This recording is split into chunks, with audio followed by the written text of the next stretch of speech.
ఇవాళ కాంగ్రెస్ ప్రభుత్వం వచ్చిన తర్వాత ఇప్పటికే హైదరాబాద్ బ్రాండ్ ఇమేజ్ పడిపోయింది. హైదరాబాద్ లో భూముల ధరలు పడిపోయినాయి. ఎక్కడ చూసినా కూడా అంతా దోపిడి మోపైంది.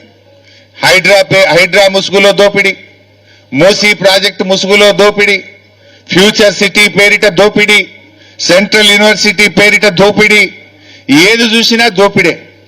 ఇలా నువ్వు చేసిందేం లేదు, కూల్చిందే ఎక్కువ. హైదరాబాద్ లో నువ్వు చేసింది ఏమన్నా ఉందంటే కూల్చివేతలే తప్ప, ఇవాళ నువ్వు కబ్జాలు తప్ప నువ్వు చేసిందైతే ఏమీ లేదు. ఈరోజు మీరందరూ కూడా, మా సుధీర్ అన్న, మా సబితక్క, కృష్ణారావు గారు, మేమందరం కూడా మీ దగ్గరికి వచ్చింది మీకు భరోసా ఇవ్వడానికి వచ్చాం. ప్రభుత్వాన్ని కూడా మేము ఈరోజు డిమాండ్ చేస్తా ఉన్నాం, ఇక్కడి నుంచి బేషిజాలొద్దు, పంతాలకు పట్టింపులకు పోకండి.